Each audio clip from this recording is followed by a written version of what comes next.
could keep it to 5 minutes, please, sir.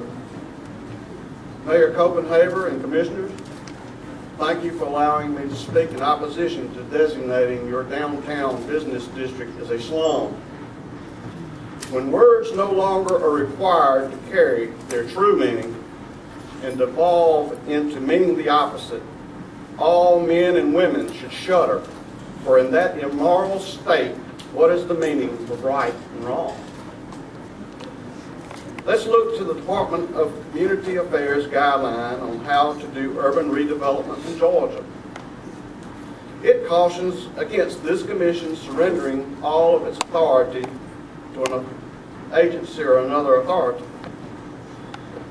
But this resolution breathes life back into a body possessive of those powers, all of them.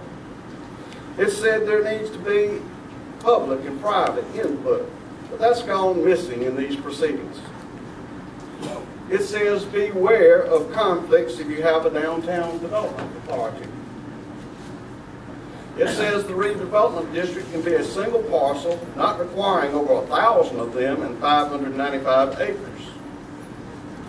It cautions on the use of the broadened power of eminent domain and the power to single out individual landowners for reward or punishment. It says that the redevelopment plan is easily changed so that you can start with a very small district to fund the municipal building, put taxes and bonds, and then expand the plan. These Department of Community Affairs guidelines have neither been followed nor met in myriad ways. When you allow words to lose meaning, you allow debate over their meaning to obscure that which is the real public menace. People rightfully fear monsters hatched in the dark will go on the prowl and on the feast on them in the dark. The DCA guidelines shine light on the process, so why not insist that they all be met? Questions about this resolution are legion. Is it responsible to fund unlimited debt service with SPOS revenues that have not been approved yet? Won't the net result force funds from the 99.8% of the rest of Richmond County into this district? Can't a much smaller opportunity zone be created? Can you recapture the powers that have been granted to the Urban Redevelopment Agency that already exists? What is afoot with using the very different Redevelopment Powers Act and a coterminous covering the same area tax allocation district that's being kept secret? Pictures are said to be worth 1,000 words. And the mayor will hold me to about 550, so let me conclude with two pictures. Here you see me with my most important client.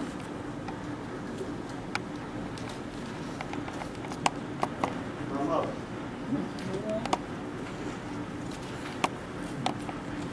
She was confronted with a county overlay zone out in Columbia County that singled her property out for restrictions that would have gutted the value of her commercial site. One commissioner, two planning commissioners, and the staff said the whole arrangement was a done deal, with one opining that her property should be going to the county for a park. She looked to be all alone until vigilant property owners could be summoned and awakened to come to the rescue. The people of Augusta are in similar peril. Arrogance around property rights exhibits ignorance of how deep and wide the concepts of fairness and do unto others hold our world together. Here you see how the communist Chinese had to yield to it when elderly homeowners refused to surrender to that government. The ability of, under Augusta's charter, to pass any outrage at any time in this chamber with the 6 votes, coupled with this slum resolution, would have left those people and my mother defenseless and with no hope. Flush the word slum, and let's banish the much overused word impossible from describing the situation in Augusta. Let's do it now, do it with conviction, and do it together. Nothing is impossible to those who demand honor instead of a slum. Thank you, gentlemen. Lady. 4:59. Y'all please hold it down. Okay, thank you, sir. Madam Clerk, next agenda item, or on to the consent agenda? Yes, sir. Thank you, Mr. Mayor. Now, first of all, thank you for reaching out to all of the commission and informing and corresponding with Jim Plunkett on seeing how we can come to a resolution on this overlay zone. It's not the overlay, it's URA. Anyways, you talk about caution the commission against surrendering all of its redevelopment powers to authority. Would you elaborate on that? Well, look, I went through the Department of Community Affairs 39-page how-to document, which is a guideline on how to do urban redevelopment plans, and it puts a lot of emphasis on the commission, carefully considering what powers it's giving to the agency. It mentions an eminent domain. I've talked to Jim. That doesn't seem to be as great a problem directly, in eminent domain, unless you consider the fact that this agency can set the wheels in motion so that the eminent domain is the likely outcome. Under that eminent domain, the board consists of 5 members. You got a chair, chairperson, treasurer, secretary, whatever. The meeting could be called within a 24-hour period. I believe I had read up on that. I think 2 people would have to show up, so you could have a party of 3, and the decision could be made by 3 people. Is that correct? I think that's the way it is, and what the problem with the restrictions are that you can set in motion where the property owner has the option. The only option he has is to meet those restrictions, or then he would face eminent domain proceedings, is my understanding. So, in essence, we could actually, on our compromise, just designate this one parking lot as a URA and designate everything else as a tax allocated district, the opportunity zone or enterprise zone. Well, in the body of that document, it said that even one parcel could be designated as the zone. It's in the body of that document, somewhere in that 39 pages. And looking at the opportunity zone site for the Department of Community Affairs, you could take another approach. I mean, you could draw a different zone, say one that was bounded by 5th and 15th Street and Telfair and Green Streets that connects with the Harrisburg Opportunity Zone, or you could draw it back the other way and connect it up to the Laney Walker Opportunity Zone, and you still, under my understanding, get the tax credits, and you could still get this financing for this building. So it doesn't have to be 595 acres. It's kind of instructive that the city of Sandy Springs, I think there was an article circulated that cited Sandy Springs, Georgia, as having one of these slum designations. Well, when they went to the DCA with it, they had 495 acres. There were 964 parcels, and DCA only approved 135 of them for inclusion in the zone. So there needs to be a lot of study about how this thing is supposed to be, pursued. Thank you. Okay. Commissioner Williams, then Commissioner Lockett. Thank you, Mr. Mayor. Mr. Gray, I appreciate your enthusiasm and your ability to share with us the DCA and what you have studied. I did some inquiring, I guess myself. Under the present situation, we've got a development authority. Could we, and with your knowledge, do you know whether we could not use the development authority that we already have in existence to do what we're trying to do here, create something else? I haven't looked specifically at which authority did you mention? Development authority. Development authority. The Downtown Development Authority, yes, it's mentioned in the DCA guidelines. That's an entity you could use. In fact, there's duplication if you go with this other agency. You might take a look at disbanding the DDA altogether if you went with this agency that you're trying to reestablish. And also in my inquiring, in my investigation, how you want to look at it, I also found out that the Georgia Municipal Association have a program for what we need to do. GMA could do some things within the structure of this building for the government and get that same tax allocation or that same funding source through them. And I thought you may have some knowledge about that as well. I'm not aware of that program, but I would say this: a lot has been bandied about the $2 million of savings that you would have on this bond interest. One property owner could lose that from this plan, from being singled out with punitive treatment. Like, I don't know about any other commission, but I wasn't informed about the initial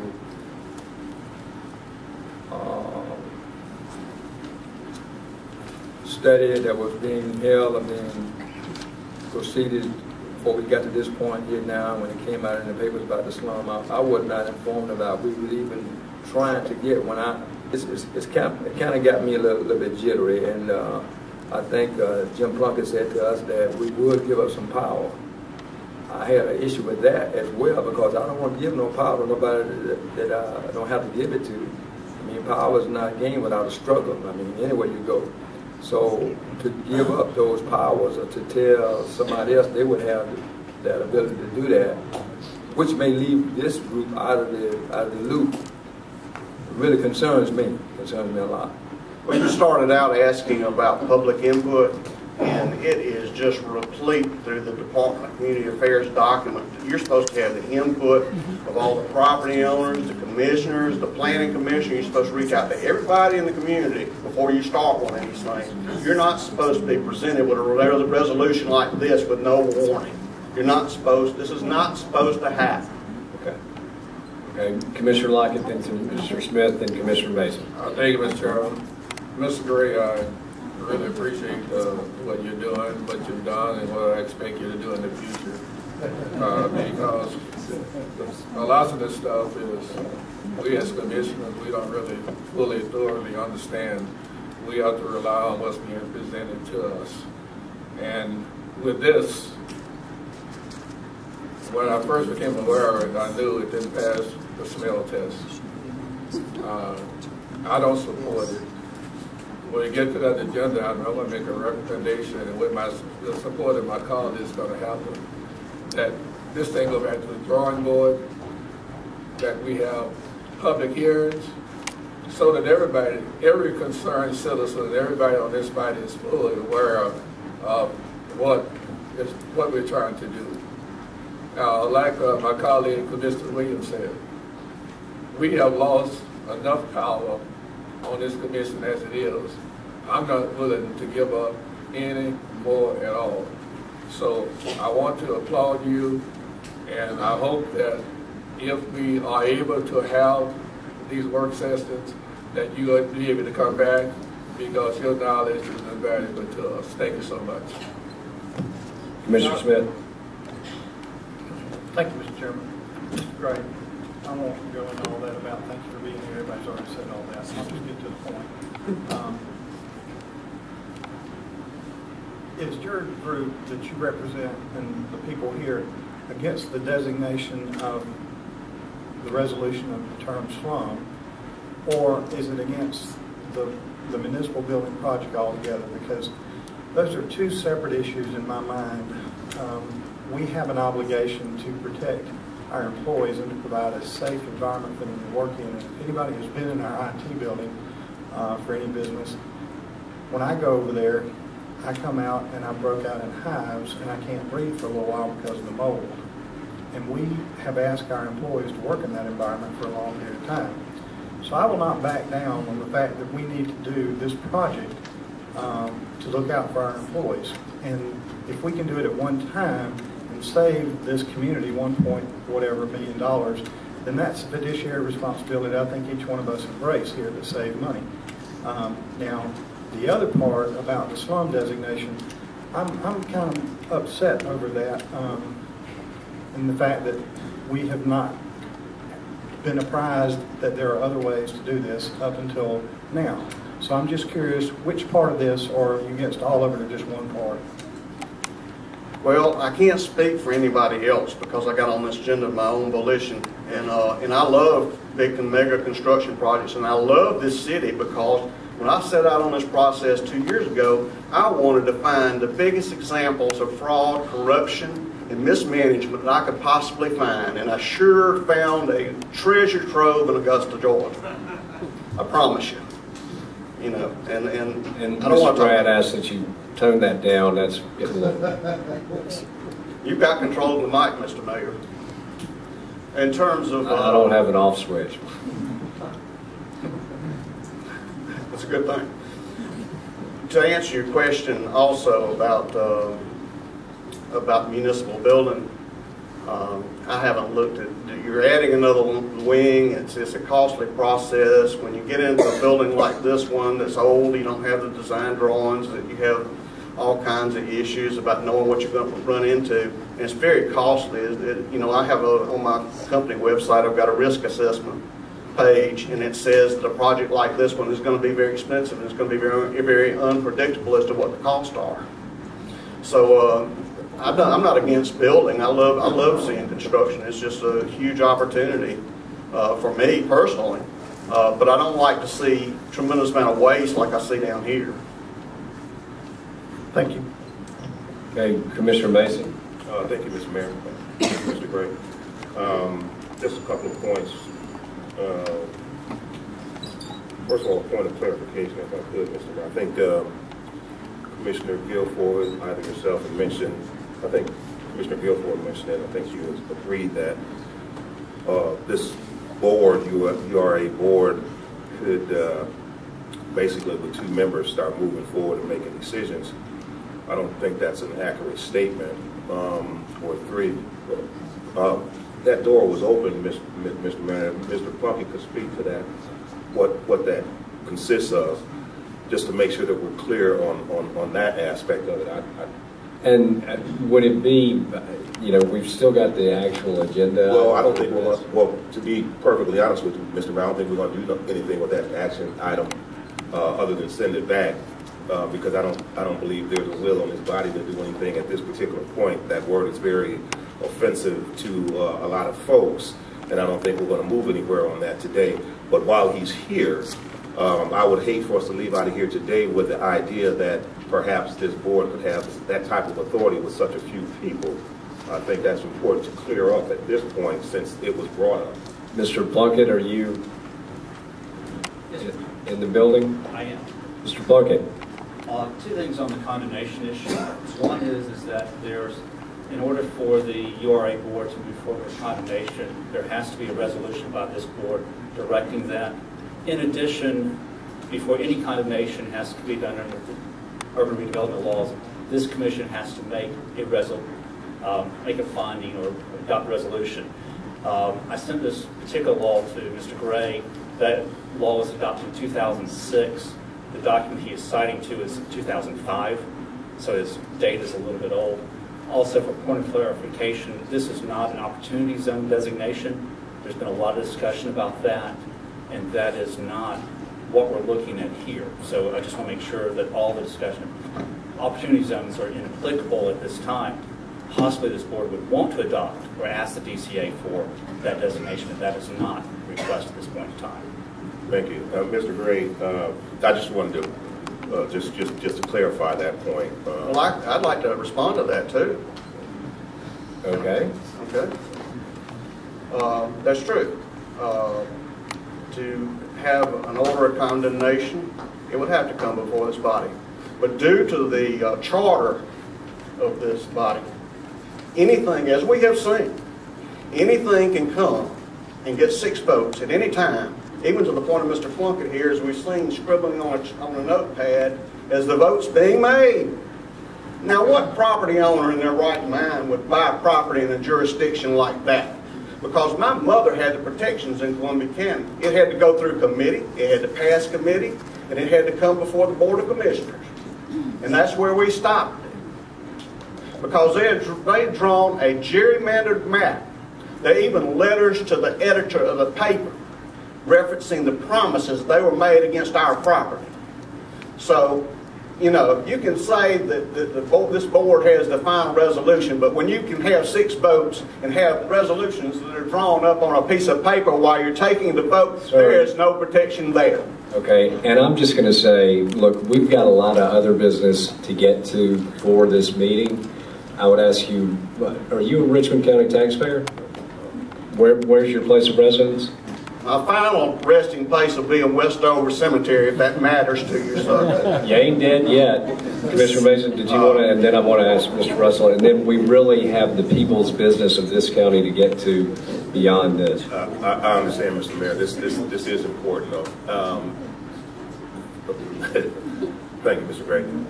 The other thing that I would say is based on the definition that was given to designate, is it your contention or your opinion that what has been proposed here in Augusta, Richmond County does not meet that definition? No, I wouldn't say that. But going back to what Mr. Plunkett said about the opportunity zone, when I brought that up, what I was talking about is in the DCA, the key components that seem to be talked about here are the funding for the courthouse, not the courthouse, but municipal building, and also the jobs credit. That jobs credit is available if you designate a much smaller zone. Of course, it won't be applicable outside of that zone. But there are ways to configure this zone, include this building in it, and still have a lot of the aspects of what you're trying to do. It just wouldn't be over 595 acres. Thank you. Okay, and prior to recognizing Mr. Russell, I will say again, Mr. Gray, that I would love, because we have somebody come forward and hold themselves out to be a professional and an expert witness, for lack of a better term on this, I would love a list of references, and you know, that would be great, and some background information on how you've gotten this professional designation. Mr. Russell. Well, can I address that? Don't come like Mr. Mayor, I think I have the floor, Mr. Mayor. Recognize Mr. Russell. And I greatly appreciate Mr. Gray's coming forth with his information and his advice and his direction. Unfortunately, I believe he's really shared a lot that's not accurate. He shared a lot that's personal opinion. He shares a lot that's not really backed by the credentials and the expertise of the people that we've been using for the last 15 years to do these bonds. You know, everybody has a right to their own opinion, and we give everybody a chance to voice that. But if you would like to take just a second, and I think it's only appropriate since he's made allegations against not only me, but every person sitting up there, and participating in illegal activities and fraud and compromise, that's what he said, that we listen to our bond advisor and let her tell you how we got to where we are. Because, you know, that's one side of the story that you've heard from Mr. Gray. And like I said, Mr. Gray has a right to his opinion. But let me give you somebody that can tell you the facts. Mr. Mayor, upon the privilege. Commissioner Lockett. Will you advise the administrator not to talk so loudly into the mic, because he got Mr. Albright about that and he's doing the same thing. Tone it down, Mr. Russell. I apologize. There was a question in there for me. No, and I'm sorry, Mr. Gray. The chair has to recognize you to speak. You've had your 5 minutes. If there's no more questions. Well, I will have my say. I promise you, sir. Thank you for your time. Good evening.